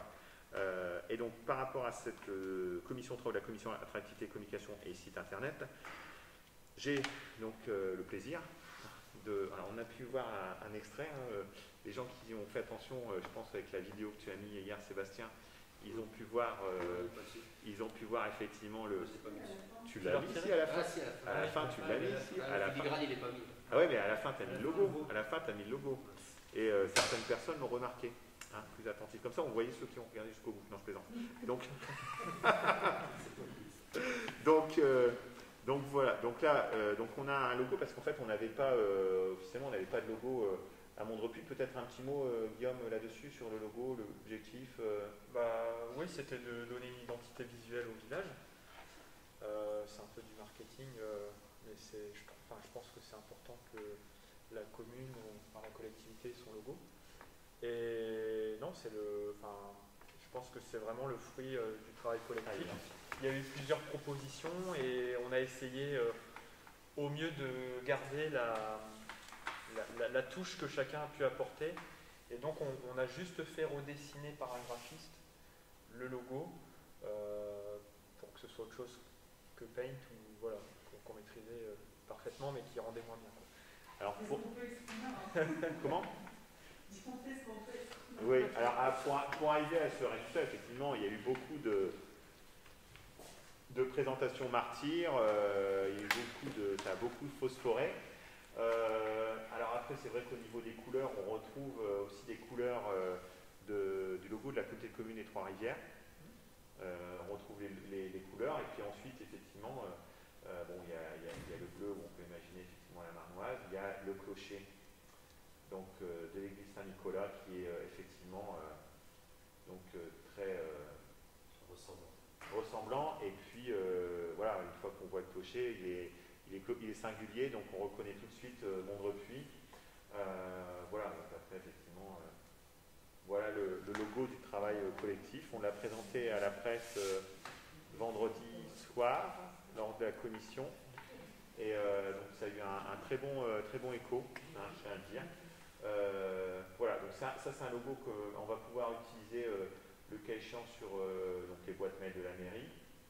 Nos boîtes mail, on répond au titre de la mairie. Et puis ensuite qu'on mettra en filigrane sur les courriers de papier en tête. Et sur toute notre communication. Et sur la communication globale de Mondrepuis. Ouais. Voilà. Donc je vous remercie pour ce travail collectif. Alors, ensuite, donc toujours sur l'aspect communication, on l'avait vu lors du dernier conseil municipal, notamment par rapport à la présentation, donc l'utilisation du site internet de la commune, qui n'était pas doté de site internet, et où on a un abonnement maintenant donc à Ma Ville Connectée. Donc Ma Ville Connectée, je vais peut-être laisser Sébastien et puis Guillaume en parler, hein, parce que ça va être lancé bon, là officiellement, puis ensuite on va le lancer la semaine prochaine avec la presse, pour que ce soit une utilisation, que ce soit un outil, surtout à destination des habitants, sur les services. Alors après, il y a plein de services qu'on va pouvoir aussi utiliser, mais je vais vous laisser la parole. Qui y va? Tu y vas, Sébastien? Oui. Sur Ma Ville Connectée. Ah voilà. Alors Ma Ville Connectée, c'est une application smartphone qui est développée par la société OEGO qui se trouve dans le Pas-de-Calais, donc l'un des partenaires principaux du Racing Club de Lens. Donc on a souhaité le système d'application smartphone parce qu'on se rend compte que maintenant les gens, quand ils vont sur internet, n'allument plus leur ordinateur, mais comme les smartphones sont tellement sophistiqués, ils vont tous sur le smartphone. Donc nous avons ici une application qui est développée uniquement pour smartphone avec plusieurs onglets. Donc on peut par exemple voir l'onglet actualité. Donc c'est tout ce qui se passe dans les actualités du village. Alors ici c'est la remontée des informations de notre page Facebook. L'avantage de l'application, c'est qu'elle remonte toutes les informations de notre page Facebook. Donc si je prends le dernier scandale en date, c'est la destruction des haies en périphérie du village, sur la frontière entre Mondrepuis et Neuve-Maisons. Donc ça montre l'article du journal et le petit commentaire qui va avec l'auteur de l'article sur la page Facebook. Donc ensuite nous avons l'annuaire. Alors là c'est magique. Nous avons tous les services municipaux. Enfin, la liste est non exhaustive, hein, on peut en rajouter. Donc on a par exemple, on a commencé à noter tout ce qui est coordonné au niveau de la mairie, téléphone, adresse, les heures d'ouverture, l'adresse mail. On a fait pareil avec au niveau de l'école, donc là on a fait ça, on a mis les coordonnées des deux écoles, on a mis l'accueil des élèves 10 minutes avant. Pour la cantine, forcément il y a le menu qu'on retrouve là toutes les semaines. Merci Xavier de me le transmettre, c'est super sympa. Grâce à toi, on sait ce qu'on mange aujourd'hui et demain. Ensuite, nous avons au niveau de la salle des fêtes, donc là on a juste une image et on va pouvoir développer en mettant les tarifs, en mettant les conditions de réservation, attestation d'assurance et compagnie. On a aussi au niveau du cimetière, on a au niveau des terres à bâtir, rendez-vous dans Mondrepuis, donc là forcément en relation avec l'association qui va nous faire le recensement de nos chemins ruraux et communaux, on va pouvoir aussi communiquer là-dessus et proposer des circuits aux habitants. Ensuite, on a le listing des associations, donc là c'est encore non exhaustif, hein. On a mis des associations, on va tous les répertorier, on va tous les noter sur l'application. Donc je prends une au pif, les amis de l'école, donc celle qui est représentée par moi aujourd'hui et par Lucie. Donc celle-ci, j'ai mis une petite image, j'ai dit à quoi on servait. J'ai mis les coordonnées de la présidente. Donc ça, on peut le faire pour toutes les associations. On a aussi un truc qui est pas mal, les commerces. Donc là, au niveau des commerces, c'est pareil. On a les commerces qui sont dans le village. Donc j'en prends un au hasard, je prends Gilles version 70. Donc ça rend comme ça au niveau du visuel. Donc bien sûr on va développer... Ouais, là Par on n'a contre, pas modifié. on peut l'avoir aussi sur PC. Ouais, bah, j'y arrive. Non, ah oui, on parle. Ouais, ouais. Non, mais c'est parce que je pensais aux personnes qui disent ouais, mais moi je ne regarde pas sur mon Ouais, mais smartphone, justement, je regarde sur mon j'allais ordinateur, faire, c'est ouais. quoi? Il n'y a pas que les gens qui ont des smartphones. Donc on a réussi à avoir l'onglet des entreprises aussi. Donc il a fallu se battre parce que nous, pour gagner 3 transitions, on est capable d'aller au combat. Et Ah oui. cet onglet était disponible uniquement à la version premium. Ce qu'il faut savoir, c'est que nous avons une version Access qui est complètement gratuite. La version est gratuite. Alors vous allez me dire non, c'est pas vrai, c'est pas vrai. Non, c'est pas vrai. Elle n'est pas gratuite. Il y a un coût de maintenance. Et le coût de maintenance, il est valable aussi bien pour une application smartphone que pour un site internet. N'importe quel site internet que l'on va créer nous-mêmes chez OVH ou autre référenceur gratuit va nous demander de la maintenance. Donc on revient sur les systèmes XP, des systèmes Windows 7 ou Windows 10. Si on maintient mal, si on entretient mal son application, on peut se faire hacker, on peut se faire pirater avec toutes les conséquences qu'il y a. Donc la maintenance, de toute manière, elle est obligatoire. Et on devra payer un hébergement qui globalement fait un coût de l'abonnement. Tout à fait. Donc ici, pour le prix de la maintenance, on a une application qui est toute faite et donc Et sans investissement. voilà. Et donc on a la main. Donc on a la main là-dessus. Donc après il y a les élus. Donc alors ça c'est nous. Voilà. Voilà, j'ai pas trop de réseau internet ici, mais ça va arriver. Donc on est en attente des photos qui ont été demandées à Monsieur Espire et à Madame Bulinski, en espérant qu'ils répondent favorablement à notre demande. Sinon, bah, tant pis, ce sera le logo ville de Mondrepuis. Hein. C'est pas grave. Ensuite, nous avons l'onglet démarche. Alors, l'onglet démarche, pareil, acte de mariage, acte de naissance, carte d'électeur, carte grise. Alors là, ce qui est pas mal, c'est que quand on clique dessus, hop, on va acheter un véhicule neuf, on clique et on est redirigé directement vers le site service public qui nous donne toutes les informations. Donc ça, c'est encore un service supplémentaire aux citoyens. Bon, bah la météo, bah, là, je vais passer parce qu'il ne fait pas très beau. Donc au niveau de l'annuaire, on avait fait. Au niveau du conseil municipal, donc là, on va y insérer les comptes rendus des conseils municipaux. Donc si je clique dessus, j'ai le compte rendu du conseil municipal du 21 juillet qui doit s'afficher. Voilà. Donc ça n'a rien à voir. Donc voilà. Et enfin, ce qui est pas mal aussi, donc ça va être pour la réactivité des élus par rapport aux citoyens, c'est les e-services. Alors les e-services, ça peut être un contact. Donc on prend un formulaire de contact, destinataire mairie. Bonjour, je m'appelle Guillaume Villers et j'ai une inondation dans mon jardin, que dois-je faire? Donc le message est envoyé directement à une liste de contacts qui est prédéfinie. Donc là par défaut c'est le maire, le premier adjoint, moi je crois, et Claire je pense. Mais après ça peut être modifiable, hein. On peut retirer Fabien, on peut mettre Marie-Chantal ou Joël, c'est pas un souci, donc ça c'est paramétrable à souhait. Donc l'avantage de ce système, c'est que dès que le message est envoyé, logiquement, l'adjoint, le conseiller ou le maire reçoit le message et donc de manière plus réactive peut y répondre. On peut aussi y mettre... Ou le secrétaire de mairie. Ou le secrétaire de mairie, bien évidemment. On peut aussi, bah de toute façon, je pense que la mairie elle va être dans tout, oui, c'est ça. Ce qui est logique. On peut aussi mettre un sondage, créer un sondage. Donc par exemple, seriez-vous pour un accueil de loisirs au mois de mars ou seriez-vous pour que l'on fasse un défilé carnavalesque au mois d'avril? Et aussi la citoyenneté. Je signale, donc nous parlons de la rue Marius Allium, je veux signaler un problème de voirie, une panne, un dysfonctionnement. Donc là, j'ai créé un vrai et un faux. Donc j'ai mis un message au niveau de la sécurité, j'ai écrit test, message, interface, ma vie connectée, super, merci de rien. Et ensuite, je leur parle de mes fameux nids d'hirondelles. Quelqu'un a détérioré les nids d'hirondelles de l'école, c'est pas bien. Photo du premier nid, hop, vous voyez qu'il n'y a plus de nid. Photo du deuxième nid, hop, c'est pareil. Il n'y en a plus non plus. Donc ça, c'est pour signaler aussi à la mairie et aux interlocuteurs qui seront sélectionnés le problème qu'il y a pour qu'on soit le plus réactif possible. Ensuite, on peut féliciter aussi un élu, une association, une initiative, un comportement. Donc là, on peut le créer nous-mêmes ou alors n'importe qui peut créer, par exemple, Monsieur Dupont veut féliciter Monsieur Hérault pour son action dans la rue d'Ardenne au niveau des ramassages des poubelles. Voilà, je raconte une bêtise, mais voilà. Donc ça, c'est pareil, hein, ça fait du bien d'entendre aussi. là, on est au niveau de l'application. Alors, certains vont nous dire, ouais, mais moi j'ai un smartphone, mais je ne sais pas m'en servir, moi je suis capable que d'aller sur l'ordinateur. Bah, écoutez, pour vous, on a une solution. L'avantage qu'on a avec cette application développée par YGO, c'est que, bien évidemment, nous avons demandé, nous, commune de Montrepuy, d'avoir le format site internet. Alors là, nous avons le format site internet, qui reprend exactement les mêmes onglets que sur l'application, mais avec un ordinateur portable fixe. Donc là, on a toutes nos actualités, la destruction des haies, j'en ai même communiqué sur le prochain conseil municipal.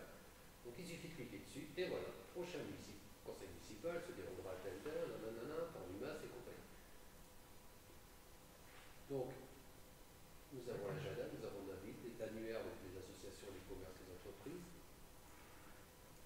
les élus, toujours les mêmes, alors pas bien clés, mais voilà, et ainsi de suite. Voilà. Donc je pense que c'est un bel outil qu'on va pouvoir, donc là il est dans sa phase de test, enfin c'est une phase de test qui se... Guillaume, j'arrive pas dans le... C'est une phase de test qui touche à sa fin. Donc maintenant, ça va être charge à nous de communiquer là-dessus, de contacter les associations, les entreprises montrepuisiennes et les commerces, afin qu'ils nous donnent un maximum d'informations, des photos à mettre, des actualités que nous publierons. Voilà, ça va être un travail de conseil. Moi, j'en ai terminé. Très bien, merci. Donc voilà, donc c'est ce qu'on a évoqué lors du conseil municipal de juillet. Et donc, voilà, dès à présent, on peut dire que l'outil est, pour ainsi dire, quasiment fonctionnel. Après, il y a des du contenu à enrichir, etc. Donc là, on va faire une promotion du site, je pense, la semaine prochaine, auprès du journaliste. Là, cette semaine, il va y avoir une communication qui va être faite sur le logo. La semaine prochaine, ça sera sur le site, pour qu'ensuite, il puisse être utilisé par les habitants. Donc on a eu les flyers aussi, donc les flyers avec le QR code à scanner pour accéder à l'application plus rapidement. Et dessus, il y aura aussi l'adresse du site pour ordinateur portable, pour ordinateur de bureau. Donc ça c'est pareil, on va pouvoir les distribuer également, les imprimer, les distribuer quand on sera OK pour le lancement officiel. Très bien, merci. On passe au point suivant. Je te laisse la parole, Xavier, pour le point d'achat du terrain. Oui. Bon, voilà. François et puis Lucie sont au courant. Donc c'était un terrain qui avait été vendu à l'époque à, je pense, à M. Éric Espire par Mme Turin. Et lors du métrage par le géomètre, il y a une bande de terrain qui était restée comme ça. Donc qui était restée sur le compte de Mme Turin. Ça correspond à peu près à 49 mètres carrés. Et donc, pour régulariser ça, puisque M. Espire et les autres terrains aux alentours, en fait, quand ils rentraient chez eux, ils rentraient sur le terrain privé de Mme Turin. C'est quelque chose qui n'a pas été fait à l'époque, je ne sais pas ce qui s'est passé. Et donc, pour régulariser cette affaire-là, on a fait passer l'acte chez le notaire maître Julie Bertrand. Et Mme Turin a accepté de vendre cette bande de terrain à la commune au prix de 1 € le mètre carré. Donc aujourd'hui, il faut prendre la délibération pour inscrire cette somme au budget, puisque c'est quand même de l'investissement, pas du fonctionnement. Donc inscrire la somme de 49 € au budget. Et donc après, il y aura des frais d'acquisition, qui passeront en section de fonctionnement pour 132 €. Donc ce sont les frais d'acquisition. Simplement une régularisation. Il va de où à où le terrain? C'est le terrain qui va de la bande de chez Régis jusqu'à l'entrée, bon, il y a même pas 1 mètre carré, 1,5 mètre carré, jusqu'à chez M. Damien Houdelette. Donc c'est toute cette bande-là. Hein, jusqu'au poteau électrique. Oui, c'est ça. Parce que les personnes vont être interpellées là-dessus. Après, c'est une régularisation importante parce que Eric, il voudrait vendre sa maison, et le notaire fait bien son boulot, il ne peut pas la vendre. Parce qu'il n'y a pas de servitude. C'est un peu ce qui s'était passé là, chez toi, pour tous les propriétaires de la rue, où c'est pareil, il y a une bande qui était restée comme ça, mais maintenant, ça y est, c'est à régulariser. Alors, qui est pour? Merci. Dans les décisions modificatives au niveau investissement, donc plusieurs choses, donc notamment ce que j'évoquais tout à l'heure par rapport à l'ordinateur qui aurait été un achat, comme on ne le fait plus en achat, on va le faire en leasing, et qu'on avait inscrit au niveau du compte administratif en investissement en l'ordinateur, il faut le retirer. Donc ça fait une somme retrouvée, hein, si on peut parler comme ça. Ensuite, il y avait également l'achat d'un petit frigo donc au niveau de l'école. Donc là c'est pareil, on l'avait mis en investissement, donc j'en ai fourni un. Donc ce qu'il y a, c'est que là on récupère aussi la somme. Ensuite on avait mis aussi une somme pour 500 € d'une machine à laver au niveau de l'école, j'en ai fourni une. Donc on retire les 500 € de machine à laver, donc ça on récupère en compte administratif. Donc ce qui fait que par contre il y a l'achat d'un téléphone, c'est ça? Oui. D'un téléphone pour l'école. Pour l'école, voilà, ça s'avérait nécessaire et indispensable, parce que dès qu'on sortait le téléphone de la base, il n'y avait plus de batterie. Voilà. Donc du coup, avec toutes les économies que je viens de dire, on peut racheter un téléphone. Acheter un trio en plus. Un trio, oui, un trio. Et voilà. Ensuite, pour le coup, il faudra un micro-ondes. C'est-à-dire qu'il existait un micro-ondes dans l'école primaire, puisque tous les enseignants mangent là, en général, il ne fonctionne plus. Voilà, on le met et puis on verra par la suite si on arrive à en dégoter un quelque part. Donc ensuite, les panneaux. Oui, parce qu'en fait, j'ai eu des demandes et c'est vrai que en fait, on a différents endroits au niveau des places de parking handicapées. Et en fait, au niveau des places de parking handicapées, ils peuvent être inscrits au sol, mais s'il y a du givre, s'il y a de la neige, c'est vrai qu'il neige plus beaucoup, mais bon, ça peut arriver. Les places handicapées ne sont pas forcément indiquées sur panneau. Donc, avec les économies qu'on vient de faire en termes d'investissement, on va regarder en termes de tarifs ce que ça donne au niveau des panneaux pour pouvoir mettre des panneaux là où il faut. Donc, a priori, il en faudrait 3. C'est les panneaux métalliques réglementaires, c'est ouais, c'est ça. Donc, on va voir, on va regarder à ça. Donc voilà.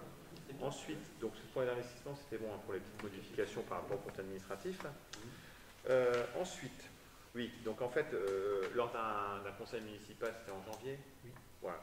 Lors d'un conseil municipal en janvier, si vous voulez, les agents de la fonction publique, ils ont, donc il y a une prévoyance, hein, ce qu'on appelle une prévoyance, c'est-à-dire que quand ils sont en arrêt maladie, soit pour maladie, soit pour accident de travail, la prévoyance vient en complément pour rembourser le fait que l'agent soit en maladie. C'est-à-dire que vous allez le payer et on va dire à 90%, en général c'est à peu près le taux, vous allez être remboursé, la mairie va être remboursée pour le salaire qu'elle a dégagé. Alors l'objectif, c'est pas qu'elle fasse du bénéfice, l'objectif c'est qu'elle puisse remplacer l'agent du fait qu'il est souffrant et qu'elle paye quand même son salaire. Donc là, à ce titre-là, donc il fallait au niveau du centre de gestion donc faire une demande en fait au niveau du centre de gestion par rapport à on va dire aux prestataires de prévoyance. Hein. Donc grâce à Voix et puis notamment Ircantec, enfin Sofaxis, ouais, et donc qui travaille notamment pour le contrat Ircantec. Et donc le tout, c'est qu'effectivement qu'on refasse une délibération pour accepter les conditions, voilà, les nouvelles conditions qui sont faites par ces deux organismes au niveau de Grâce à Voix et puis au niveau de Sofaxis. Qui est pour? Je vous remercie. Point bois de la commune. Alors, le point bois de la commune, oui. Alors, en d'autres termes, effectivement, les ouvriers communaux, ça leur arrive de couper des arbres, de couper des grosses branches, etc. Et donc, au fil de l'année qu'ils coupent, ils rangent le bois, qui est du bois qui n'est pas du bois soit à faire disparaître, c'est du bois effectivement pour du bois de cheminée, donc c'est déjà du gros morceau. Alors là où effectivement je voulais en discuter avec vous, c'est que par rapport à ce bois là, bon, il y a deux choses, c'est que le bois peut être vendu, Donc il y a des cordes qui peuvent être vendues. Hein. Le tarif actuel, c'est combien? 100 € la corde. 100 € la corde, voilà. Donc qui peut être vendu. Donc c'est-à-dire que les habitants du village peuvent appeler, ils peuvent dire bon bah voilà, j'aurais besoin de bois. Est-ce que vous avez du bois actuellement à vendre? Et ce bois-là est vendu. Donc ça fait une petite recette, mais bon. Par temps qui court, une petite recette, c'est une petite recette, hein. Donc, et qui est donc reversée à la commune, surtout qu'en plus c'est quand même des ouvriers communaux qui ont passé du temps à le couper, qui ont usé les chaînes de tronçonneuses, qui ont usé du carburant, enfin voilà tout ce qui va avec, hein. Et donc voilà, ça peut faire une recette donc, pour la commune. Après, à côté de ça, il pouvait y avoir des corps de bois qui pouvaient être donc distribués donc à des personnes qui en avaient besoin sur Mondrepuis. Donc voilà, c'est quelque chose qui était en pratique. Alors, dans les mandats précédents, en fait, c'était à la discrétion du maire. C'était le maire, parce que bon, voilà, ça ne passait pas par le CCAS, c'était directement le maire, effectivement, qui attribuait le bois aux personnes qui en avaient besoin. Donc voilà, c'était comme ça que ça fonctionnait. Alors d'aujourd'hui, justement, c'est pour ça que je vous en parle, parce que l'idée, c'est qu'effectivement, moi, je n'ai pas forcément vocation à d'une part attribuer aux gens. Je ne voudrais pas qu'il y ait des personnes qui se sentent plus ou moins effectivement exclues de cette attribution. Enfin voilà, ça peut poser des soucis.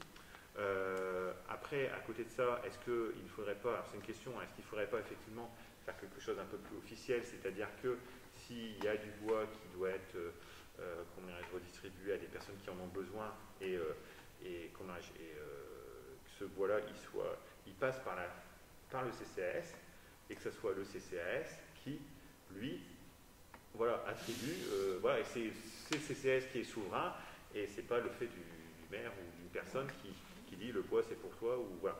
Ça passe au CCAS, il y a une quantité de bois qui est déterminée, et ensuite c'est le CCAS en commission qui indique effectivement la personne qui en a besoin et qui en aura, et la quantité, etc.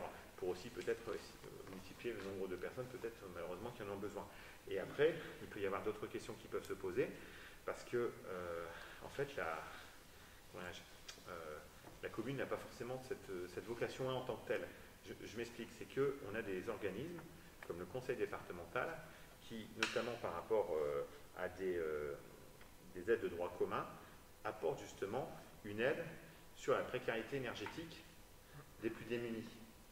Donc il est peut-être aussi important que le CCAS puisse se saisir de cette question, parce que je pense que c'est vraiment important, puisse se saisir de cette question, parce que c'est quelque chose qui est très important à l'heure d'aujourd'hui, où effectivement on a des personnes qui ont du mal à chauffer, alors qui ont du mal à chauffer pas uniquement parce qu'ils n'ont pas de bois, parce que leurs maisons sont mal isolées, parce qu'ils ont des problèmes pour payer leurs factures aussi de gaz ou autre, et qui n'ont pas non plus de cheminée tout le monde n'a pas forcément une cheminée.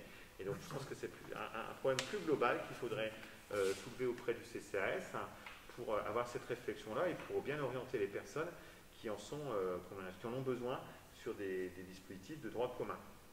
Alors ça c'est une chose, sachant que après effectivement c'est quelque chose aussi qui ne doit pas être automatique.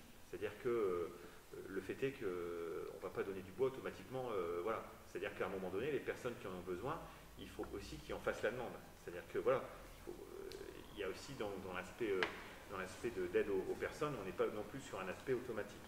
Voilà, donc moi c'était ça que je voulais en discuter et voir aussi par rapport à votre réflexion. Moi mon idée c'est qu'effectivement, pourquoi pas qu'il y ait des cordes qui soient réservées, pourquoi pas, hein, je dis pourquoi pas qu'il y ait des cordes qui soient réservées, mais dans ce cas-là, moi je ne souhaiterais pas que ce soit le maire qui décide à qui il attribue le bois, quoi, parce que je trouve que c'est plutôt de la vocation du CCAS, hein, à recevoir les demandes, à étudier les demandes donc, au sein des différentes personnes qui composent le CCAS, pour pouvoir attribuer, et le cas échéant, peut-être que ce ne soit pas la première réponse d'attribuer un petit peu de bois qui reste quand même une démarche ponctuelle, c'est un one-shot. C'est-à-dire qu'il faudrait peut-être que ce soit plus un travail global qui soit peut-être fait avec ces familles-là qui en ont besoin et qui soit rapproché des assistantes sociales, qu'on travaille avec le conseil départemental pour travailler sur tout l'aspect énergétique chez eux et de précarité pour voir les solutions déjà de droit commun qui existent pour les aider. Voilà, donc ça c'est des dispositifs qui existent et je pense qu'ils sont peut-être mal connus et qu'il faudrait faire connaître. Voilà. Ouais. perso, je partage Je pense totalement. que c'est le CCAS qui doit. D'autant qui doit que. gérer ça, qu'il est plus compétent. Enfin, c'est pas pour sous-estimer, mais je pense qu'il est plus compétent qu'un maire ou même qu'un adjoint ou qu'un conseiller pour déterminer à qui donner du bois ou vendre du bois. Bah, un élu n'est pas un professionnel social. Tout à fait. Il prend en main le Voilà. dossier, il voit les gens, il a les dossiers, il se met en rapport avec le conseil départemental pour les bons énergie. Et voilà. Parce que le souci, c'est comme tu disais tout à l'heure, si c'est toi qui décides, si tous les ans tu vas donner par exemple à la même personne, tu peux potentiellement avoir d'autres personnes qui vont te tomber dessus en te disant pourquoi lui et pas moi, et qu'est-ce que tu réponds? Et puis c'est malsain. C'est pas transparent. C'est malsain. C'est pas transparent. Bah voilà, c'est pas normal. Enfin, je trouve qu'il faut stopper ça. Non, il faut le CCAS. C'est eux qui gèrent. Parce que c'est pareil, l'élu n'est pas un professionnel social. Sur quels critères on se base pour attribuer le bois à telle personne ou pas? C'est pas transparent. Et il y a d'autres personnes qui auraient peut-être pu en avoir besoin. Voilà. Bon. Alors ça tombe, le CCAS va les attribuer peut-être aux mêmes personnes, je ne sais pas. Non, mais pas de... eux sont plus à même de déterminer et d'avoir les contacts aussi pour les aider dans une démarche plus globale, comme tu l'évoquais tout à l'heure, au niveau de la précarité énergétique de ces personnes. Donc l'idée, c'est qu'effectivement, il peut y avoir encore des cordes de bois, c'est pas la question, mais ce qu'il y a, c'est qu'il faut que ce soit plutôt en dernier recours, mais pas en premier recours. C'est-à-dire qu'il y a des aides qu'on appelle des aides de droit commun, notamment au département qui existent, notamment sur la précarité énergétique, et qui ne vont pas s'appuyer, en fait, ils ne vont pas travailler uniquement sur le fait d'un besoin. C'est-à-dire qu'ils vont étudier la situation globale, justement pour essayer de travailler avec la personne pour résoudre les problèmes. Surtout qu'à l'heure d'aujourd'hui, il y a quand même aussi beaucoup de programmes qui vont arriver. Et alors, d'une part sur les droits communs par rapport aux aides aux personnes, mais aussi par rapport au plan de relance de l'État sur l'aspect énergétique, où il y a énormément de choses qui vont arriver. Tu as le pige habiter mieux aussi. Exactement. Il y a plein de Donc, choses. Le but, c'est d'aider mieux les personnes et peut-être plus de personnes. Voilà. Et qu'après, en dernier recours, le cas échéant, s'il n'y a pas de solution, en dernier recours ou sur des besoins d'urgence, on va dire ça comme ça, des besoins d'urgence, et bien en ce cas, c'est CCS qui prendra la décision de dire la quantité, parce que ce n'est pas forcément une corde, ça peut être la moitié d'une corde, comme on dit, la moitié d'une corde, une demi-corde. Le ster. Le ster. Le ster. Le ster, voilà, merci Francesco. Et donc le ster, et donc de cette là, qui puisse effectivement allouer un ster, voilà, c'est ça. Ok. D'entrer justement à la discussion, à repérer des gens qui... Exactement, parce que notre objectif c'est bien celui-là. Voilà, je vous remercie. Donc on va passer, on va faire une petite délibération. Qui est-ce qui est pour? Pour que ça aille au CCS? Oui. Voilà, je vous remercie. Alors, les adhésions. Alors là, les adhésions, c'est pareil. Il y a des adhésions qui se font. On n'est pas obligé de les mettre, de les passer en conseil municipal, etc. Ça peut être fait, mais bon, je pense que c'est important d'en parler. Les chemins de randonnée Nord-Pas-de-Calais-Picardie, l'idée, c'est qu'effectivement, vous l'avez compris, pour 50 €, ça serait dommage de s'en priver. Donc là, voilà, là, je pense que tout le monde est d'accord sur le fait que 50 € pour adhérer aux chemins de randonnée, vu le travail qu'ils vont accomplir entre recenser, nous aider à parlementer et ensuite nous accompagner pour aller chercher une demande de subvention, c'est quand même impressionnant. Donc moi, voilà, je vais adhérer au nom de la commune au chemin de randonnée. Alors ensuite, il y a l'association des maires ruraux de l'Aisne. Donc là, ça c'est pareil, c'est effectivement l'idée de pouvoir bénéficier de l'ensemble des conseils de l'association.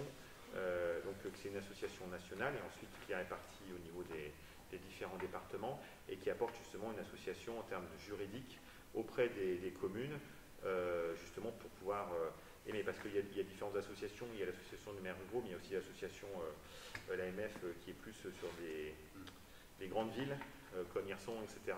et donc qui n'ont pas tout à fait les mêmes problématiques que les communes de moins de 3500 habitants. Voilà. Ensuite, il y a le CAUE. Alors là, voilà, là, c'est une question, parce que le CAUE, on l'avait passé donc en compte administratif. Alors là, on s'était déjà posé la question, je crois qu'on l'avait baissé. Non, on l'avait pas baissé. Si, on l'avait baissé. Si, on l'avait baissé. Oui, on l'avait 70 €, 60 €. Oui. Qu'est-ce qu'en fait, je sais pas si on m'a posé. C'est quoi le CAUE? C'est le conseil en architecture, urbanisme et environnement. Voilà, c'est ça. Et donc en à fait, l'échelle des départements. Bon, on avait dit que, parce qu'il y avait par le passé des subventions qui étaient données au CAUE, donc le CAUE, c'est qu'effectivement, moi, ce que je vous propose, c'est qu'on ne finance, on ne paie pas la cotisation du CAE qui compensera la subvention, enfin non, l'adhésion, pardon, c'est pas une subvention, l'adhésion au chemin de randonnée. Vous voyez? Parce que autant les chemins de randonnée, on a bien compris tous à quoi ça allait nous servir, autant le CAE, on se pose encore la question. Donc, et je pense que ça posera encore longtemps. À la base, c'est une bonne structure, mais je pense qu'ils n'interviennent pas comme. Ben non, ils n'interviennent pas. Pour nous, on n'a plus une utilité. Le jour où on en aura une utilité, peut-être qu'on dira. Ça s'appelle l'élection si on a à nouveau l'utilité. On adhérera. Voilà. Donc là, on n'adhère pas, mais on adhère au chemin de randonnée. Comme ça, ça compense. Voilà. Comme ça, on n'a pas dépensé plus. Ensuite, la mission locale. Alors, la mission locale. Alors, la mission locale, accompagnement des jeunes, etc. Donc, nous, on cotise. Donc, on cotise, c'est 1,50 € par habitant. Donc, ça fait qu'on cotise 1 550 €. Voilà. Donc, alors, pourquoi je vous en parle? Parce qu'effectivement, on l'avait mis dans le compte administratif. Par contre, à l'heure d'aujourd'hui, c'est une compétence qui va être reprise par la communauté de communes. Donc, c'est-à-dire que c'est la communauté de communes qui va payer pour la totalité des communes sur le périmètre. Donc, il va financer la mission locale par le biais de la communauté de communes. Donc là, c'est dans l'entrefaite, c'est en train de se faire. Donc, moi, ce que je voudrais pas, c'est qu'on paye deux fois. Donc là, le truc, c'est qu'effectivement, après, pour nous, c'est pas, enfin, je le dis au passage, c'est quand même pas négligeable que, donc on avait une discussion là-dessus, c'est quand même, parce que ailleurs, c'est les comités de communes, enfin, voilà, ailleurs, c'est les comités de communes qui payent. Il n'y a que ici que c'est les communes qui payent. Donc, voilà, on a eu des discussions par rapport à ça, et des demandes, voilà. Donc du coup, là, a priori, c'est la communauté de communes qui va reprendre l'adhésion, et donc qui va payer pour la totalité des communes. Donc ce qu'il y a, c'est qu'effectivement, c'est pas le fait de dire qu'on ne paye pas, mais le fait de dire on va attendre, de voir si ça se fait cette année, qu'on n'ait pas payé trop vite. Voilà, c'est ça. Parce qu'en plus, pas, pour nous, c'est quand même pas une paille, c'est quand même 1 550 € qu'on a dans le compte administratif au niveau du fonctionnement. Et à, comment? Ah non, il n'y a pas d'échéance. Non, non, tu payes quand tu veux. Non, mais la reprise par la communauté de communes, Bah, effectivement par la communauté de communes. ah non, normalement, ça doit arriver très vite. Voilà. Donc, ce qu'il y a, c'est que dans l'entrefait, alors sachant qu'en plus, il faut savoir qu'en plus, le truc qui n'était pas top dans cette histoire de paiement par commune, c'est que toutes les communes ne payaient pas. Alors, ce qu'il y a, c'est. Eh oui, voilà. Donc, ça veut dire que nous, on paye, on a toujours payé. Et par contre, les communes, pour dire sur la Comcom, ici, globalement, on était peut-être la Comcom où les communes le payaient le plus. Parce que vous avez une Comcom un peu plus loin, ils étaient à 30% des communes à payer un. Celle d'à côté, ils étaient à 50%, et nous, on était à 70%. Vous voyez, en pourcentage. Mais ça veut dire quand même que tu avais ton voisin qui ne payait pas et qui avait le même service que toi. Et toi, tu le sortais quand même de ton compte administratif. Donc le fait que ça soit pris par la communauté de communes, en termes d'équité, et puis pour nous, ça nous soulage un peu. Donc, et rassure-moi, ça ne va pas être de diminuer les attributions de compensation? Ah non, non, non. Ah non, non, parce que non, du tout. Non, du tout. Non, du tout. Non, du tout. Ça n'a pas de. Ça n'a pas d'incidence. Ça n'a pas d'incidence. Justement, effectivement, il y a déjà au niveau des, si tu veux, au niveau de des attributions de compensation, des sommes qui sont reprises par commune, mais de toute façon. Oui, c'est pas un transfert de compétences. C'est pas. Non. Si tu veux, ça, tu le payais déjà en termes de compensation. La compensation, de toute façon, tu devais, par rapport à ta taille de commune, tu devais déjà la donner. Donc ça, voilà, ça ne change pas. C'est simplement le fait que, tant qu'à faire, comme on a une contribution de compensation, autant qu'il y a certaines choses que, voilà, qu'on fasse payer par la communauté de communes. Hein. Parce que de toute façon, la contribution de compensation, tu dois la payer de toutes les manières. Voilà. Donc le tout, c'est qu'après, c'est voté, voilà, et donc celle-là, tu dois la payer, c'est par rapport à la taille de ta commune. Après, le tout, c'est qu'effectivement, des choses comme ça, et il y en a d'autres, hein, je pense qu'à l'avenir, il faudra que ce soit la communauté de communes qui paye. Donc nous, ça ne nous change rien par rapport à la dotation de compensation. La seule chose, c'est que, au moins, comme ça, quand tu la payes, tu sais pourquoi. Tu as des services en plus qui sont payés par leurs soins.